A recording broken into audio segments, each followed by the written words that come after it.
So I'm sure you've heard of nonverbal communication. What you might not realize, though, is 93% of our communication is nonverbal. Now, this can be a really important factor when you're going into the interview, because something else that you're up against is that first impressions are being made within the first couple of seconds, and then think about how much effort it took to get to this interview. All of this kind of plays into factors. So in today's video, what I want to do is share with you 6 tips that will help you ace that interview.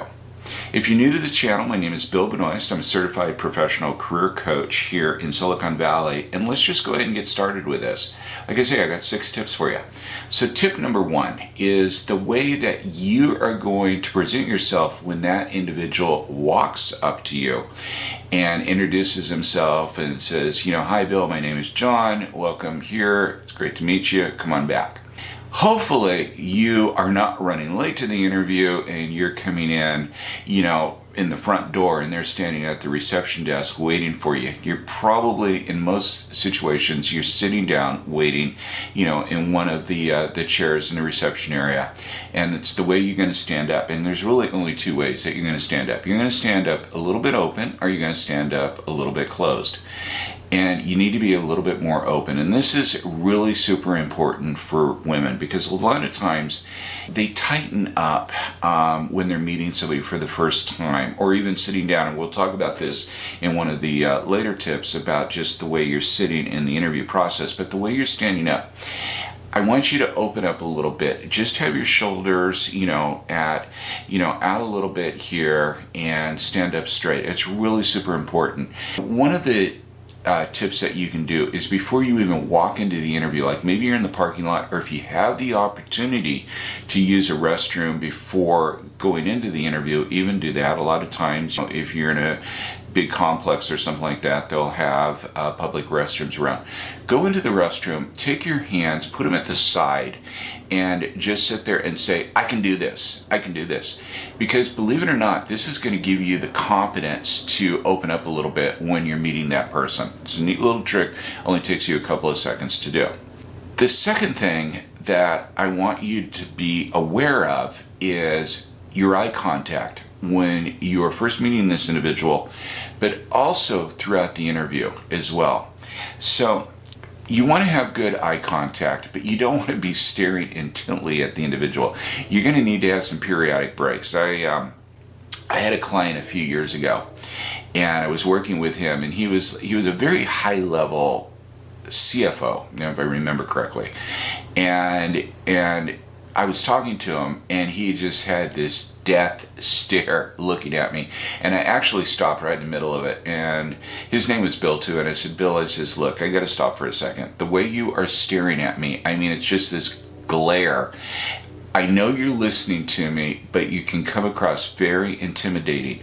And I said, you know what? If you're interviewing with the CEO or one of the other C-level executives, they're not going to be intimidated by this. But what I'm really concerned about is other people that you might meet during that interview process, and then all of a sudden these people are getting together afterwards and they're talking about you, and one of the persons says, well, I don't know, we're kind of a little intimidating there. So you got to be careful about how long it is that you're holding that eye contact for. So be a little bit, be conscientious of that, but also hold that eye contact, because I have interviewed individuals who just through the entire interview process just seemed like they couldn't look me in the eye, and it made me wonder as well. So keep that in mind, is the eye contact. Number 3 is what it is you bring to the interview. So again, this is something that I think can be more important towards women than it is for men, because a lot of times women will have a little bit more that they're bringing into the interview. They may have a purse, they may have a jacket, they may have a scarf. Limit yourself to just one item that you're bringing into the interview. I think a good option would be maybe just a folder with your resume inside of it. Men, they could have a briefcase or so, but just limit yourself, because you know what? Studies have shown that the more stuff you're bringing in, the perception by that other person is you're disorganized. So keep that in mind. You don't want to come across as disorganized. Number 4, your appearance, your dress. All right. So I've often talked with my clients about how to dress is one level up from what they're expecting the culture to be. Now, if you don't know exactly what that culture is, try to figure it out. I mean, if you have any contacts there, ask them. If there's a recruiter that's involved in this, you might want to ask the recruiter what's the dress culture there. Go to Glassdoor. They have photos on there. Go to the website. Look for any photos. Look to see if you can get a feel as to what the dress code is there. And then I want you to go one level up. So if the dress code is really casual, it's like jeans and, just a polo shirt, then what I want you to do is just put on some nice khakis and maybe a nice button-down shirt. No tie or anything like that. If it's already khakis and a button-down shirt, then maybe what you want to do is slacks and a shirt with a tie. One level up. Now, watch what the hiring manager is wearing. Notice what the hiring manager is wearing, in other words.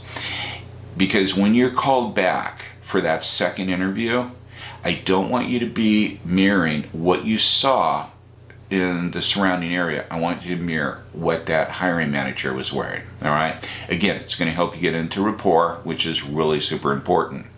Another thing about the dress and the appearance, there was another study that was done, and they asked a whole bunch of HR professionals. They said, what is the last thing you remember about an applicant after you've interviewed them? You know what the answer was? The back of their shoes. Because that's what they're seeing as they're walking out. And when I read this study, I realized that was so true, that I don't know why, but I just always at some point noticed a person's shoes. And it was usually when they were leaving. So keep that in mind as well. Make sure, that your shoes are shined, and especially the back of your shoes, because that's what will likely be noticed. So again, dressing appropriately. All right. Number 5 is smiling. And this is an important one, because a lot of times, you're going to hear the advice, all right, just remember to smile, remember to smile, remember to smile. You can overdo it, all right? There was a study that was done by Northwestern University, and what they found was that too much smiling could be detrimental in your interview process, because it makes you be perceived as either incompetent or not serious. So you do need to smile, but there's at certain points that you're going to want to smile. And that is when you're first meeting that individual, when you are in the interview and you're talking about something that really excites you, really is something that just resonates with you and really just fires your passion up. And finally, at the end of the interview, when you're thanking the individual, that's when you're going to smile. The rest of the time, keep it serious. Don't frown, but keep it serious. Number 6, and that is the way that you are going to be sitting in the interview. Try not to sit directly in front of this individual. Now, if that's the case and they're at their desk, and you're directly across from them and there's no other chair and it's like just Zoom, then at least just kind of move your body just a little bit of an angle. It's going to help you get into rapport. And again, same thing, if you're at a round table, just try to sit a little bit more at an angle.